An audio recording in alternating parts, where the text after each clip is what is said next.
ಈ ನೀಟ್ ರೀ ಎಕ್ಸಾಮ್ದು ರಿಸಲ್ಟ್ ಹೇಗಿರ್ಬೋದು ಅನ್ಸುತ್ತೆ?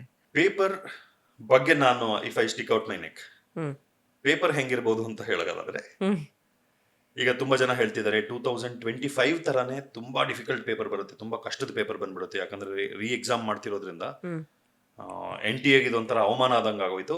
ಸೊ ಇನ್ನು ಎಕ್ಸಾಮ್ ಕಷ್ಟ ಮಾಡ್ಬಿಡ್ತಾರೆ ಅಂತ ಅಂತಿದ್ದಾರೆ. Hmm but I disagree with that. 2024 ಅಲ್ಲಿ ಲೀಕ್ ಆಗಿತ್ತು. 2025 ಪೇಪರ್ ಒಂದು ವರ್ಷ ಆದ್ಮೇಲೆ ಬಂದಿದ್ದ ಪೇಪರ್ ಕಷ್ಟದ ಪೇಪರ್ ಆಯ್ತು. ಹ್ಮ್ ಒಂದು ವರ್ಷ ಪ್ರಿಪರೇಷನ್ ಇತ್ತಲ್ಲಿ. The same students who attempted 2024 were not punished. Hmm ಅದು ಯಾಕೆ? ಅಲ್ಲ, ಪನಿಷ್ಡ್ ಅಂತಂದ್ರೆ ಅದೇ ಮಕ್ಕಳಿಗೆ ಇವಾಗ ನಾವು ಇಲ್ಲಿ ಈ ಮಕ್ಕಳಿಗೆ ರೀ ಎಕ್ಸಾಮ್ ಮಾಡಿದಾಗ ಇವಾಗ ಏನ್ ಕೊಟ್ಟಿದ್ರು ಪೇಪರ್ ಫಾರ್ಮ್ಯಾಟ್, ಅದಕ್ಕಿಂತ ತುಂಬಾ ಡಿಫಿಕಲ್ಟಿ ಮಾಡಿದ್ರೆ ಯಾರೋ ಲೀಕ್ ಮಾಡಿದ್ರು ಅನ್ನೋ ಕಾರಣಕ್ಕೋಸ್ಕರ ನೀವು ಎಲ್ಲ ಮಕ್ಕಳ ಮೇಲೂ ಕೋಪ ತೀರಿಸ್ಕೊಂಡಂಗಾಗತ್ತೆ.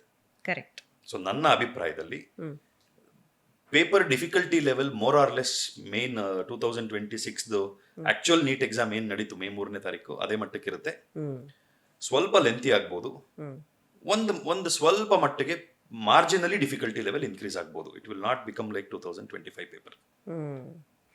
ಅವರು ನಮ್ಮ ಮಿನಿಸ್ಟರ್ ಮಾತಾಡುವಾಗ ಅವರು ಹೇಳಿದ್ರು OMR ಶೀಟ್ ಫಿಲ್ ಮಾಡೋದಕ್ಕೆ ಸ್ವಲ್ಪ ನಮಗೆ ಜಾಸ್ತಿ ಸಮಯ ಬೇಕು ಅಂತ ಹೇಳಿ ಎಲ್ಲ ಸ್ಟೂಡೆಂಟ್ಸ್ ಹೇಳಿದ್ರು, ಹಾಗಾಗಿ 15 ನಿಮಿಷ ಎಕ್ಸ್ಟ್ರಾ ಕೊಡ್ತಾ ಇದ್ದೀವಿ ಈ ಸಲ ಅಂತ ಹೇಳಿ. ಸೊ ಏನಿದು, ಯಾಕೆ OMR ಶೀಟ್ದು ಫಿಲ್ಲಿಂಗು ಎಕ್ಸ್ಟ್ರಾ ಸಮಯ? ಆಲ್ರೆಡಿ 20 ನಿಮಿಷ ಇದೆ. ಹ್ಮ್ 1:40ಕ್ಕೆ ಮಕ್ಕಳು ಎಂಟರ್ ಆಗ್ತಾರೆ. ಹ್ಮ್ ಅವ್ರದ್ದು OMR ಶೀಟ್ ಫಿಲ್ ಮಾಡೋದು ಅದೆಲ್ಲ ಆಗುತ್ತೆ 2 ಗಂಟೆವರೆಗೂ. 2 ಗಂಟೆವರೆಗೂ ಕ್ವೆಶ್ಚನ್ ಪೇಪರ್ ಓಪನ್ ಮಾಡೋಂಗಿಲ್ಲ. ಕ್ವೆಶ್ಚನ್ ಪೇಪರ್ ಓಪನ್ ಮಾಡೋಂಗಿಲ್ಲ. 2 ಗಂಟೆಯಿಂದ 5 ಗಂಟೆವರೆಗೂ ಎಕ್ಸಾಮ್ ಆಗುತ್ತೆ. ಈಗ 15 ನಿಮಿಷ ಎಕ್ಸ್ಟ್ರಾ ಟೈಮ್ ಕೊಡ್ತಿರೋದು extra time for the exam ಅಂತ ಅನ್ಕೊಳ್ಳಿ ಅಷ್ಟೇ. ಸೊ ಅದೊಂಥರ ಕಾಂಪನ್ಸೇಷನ್ ಇದೆ. ಇವಾಗ ಹೇಳ್ತಿದಾರಲ್ಲ, ನೀವು ಕಟ್ಟಿದ ಎಕ್ಸಾಮ್ ಫೀಸ್ ಎಲ್ಲ ನಾವು ರೀಫಂಡ್ ಮಾಡ್ಬಿಡ್ತೀವಿ ಅಂತ. ಬಹಳ ಉಪಕಾರ ಮಾಡ್ತಿದ್ದೀರಾ. 1,000 ರೂಪಾಯಿ ಎಕ್ಸಾಮ್ ಫೀಸ್ ರೀಫಂಡ್ ಮಾಡ್ಬಿಟ್ಟು 1,500 ಏನೋ ಎಕ್ಸಾಮ್ ಫೀಸ್ ಅಷ್ಟೇ. ಅದು ಒಂಥರ okay, it is a gesture, no doubt that we are with you, ನಾವು ನಿಮ್ಮ ಜೊತೆಗಿದ್ದೀವಪ್ಪ ಅಂತ. ಬೇಜಾರು ಮಾಡ್ಕೊಳ್ಬೇಡಿ ಅಂತ. ಓಕೆ, ಸೊ ರಿಸಲ್ಟ್ ಬಗ್ಗೆ ಹೇಳೋದಾದ್ರೆ, do you expect the same kind of result in the re exam? ಏರುಪೇರಾಗುತ್ತೆ.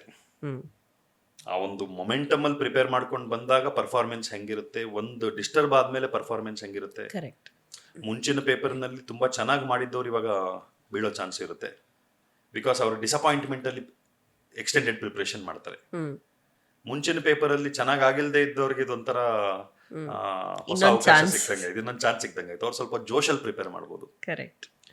But ಇದನ್ನ ಚೆನ್ನಾಗಿ ಮಾಡಿದ್ದವರು ಸ್ವಲ್ಪ ಆಬ್ಜೆಕ್ಟಿವ್ ಆಗಿ ಥಿಂಕ್ ಮಾಡಿದ್ರೆ, ಎಮೋಷನಲ್ ಆಗಿ ಅಲ್ದೆಲ್ಲ ಯೋಚನೆ ಮಾಡಿ ಇನ್ನೊಂದು ಅವಕಾಶ ಸಿಕ್ಕಿದೆ ನಾನು ಬಿಡಬಾರ್ದು ಅಂತ ಪ್ರಿಪರೇಷನ್ ಮಾಡಿದ್ರೆ ಒಳ್ಳೇದಾಗುತ್ತೆ. ಬಟ್ ಹೆಂಗಾಗುತ್ತೆ ಮೇಡಮ್, ಇವತ್ತು ಲೆಟ್ಸೆ ನೀವು ಇವತ್ತೊಂದು ಕ್ರಿಕೆಟ್ ಮ್ಯಾಚ್ ಆಡಿದ್ರಿ, ಸೆಂಚುರಿ ಮಾಡಿದ್ರಿ, ಮಳೆ ಬಂದು ಮ್ಯಾಚ್ ನಿಂತೋಯ್ತು. ನೆಕ್ಸ್ಟ್ ಮ್ಯಾಚ್ ಅಲ್ಲಿ ರೀಮ್ಯಾಚ್ ಅಲ್ಲಿ ಸೆಂಚುರಿ ಮಾಡ್ತೀರೇನು? ಸರ್, ಆಡಿದ್ದು ಬರ್ದಿದ್ದು ಆಡಿದ ಮಾತು ಹೋಯ್ತದ. So for somebody the day was good. ಯಾಕಂದ್ರೆ ಈ ಎಕ್ಸಾಮ್ಗಳಲ್ಲಿ ನಿಮ್ಗೆ ಎಷ್ಟು ಪ್ರಿಪೇರ್ ಮಾಡಿದೀರಾ ಅನ್ನೋದು ಅಷ್ಟೇ ಮ್ಯಾಟರ್ ಆಗಲ್ಲ. ನಿಮ್ ಪರ್ಫಾರ್ಮೆನ್ಸ್ ಆ 3 ಗಂಟೆನಲ್ಲಿ ನಿಮ್ ಟೈಮ್ ಹೆಂಗೋಯ್ತು ಅನ್ನೋದ್ರ ಮೇಲೆ ಮ್ಯಾಟರ್ ಆಗುತ್ತೆ. ಯಾರೋ ಪಾಪ ಆ ಟೈಮಲ್ಲಿ ಚೆನ್ನಾಗಿ ಮ್ಯಾನೇಜ್ ಮಾಡಿದ್ದಿರ್ಬೋದು, ಅವ್ರಿಗೆ ಚೆನ್ನಾಗಿ ಆಗಿದ್ದಿರ್ಬೋದು, ಅವ್ರ ಅದೃಷ್ಟದಲ್ಲಿ ಚೆನ್ನಾಗಿ ಆಗಿರುತ್ತೆ. ಇವಾಗ ಅದಾಗ್ಲಿಲ್ಲ ಅಂತಂದ್ರೆ ಕಡಿಮೆ ಆಗ್ಬೋದು. ಸೊ ಅದನ್ನೆಲ್ಲ ಯೋಚನೆ ಮಾಡೋದು ಬೇಡ. ಚೆನ್ನಾಗಿ ಮಾಡಿದ್ರು ಏನಾಗ್ಬೋದು, ಏನಾಗುತ್ತೆ let us not bother about it ಅಂತ ನಾನು ಹೇಳೋದು.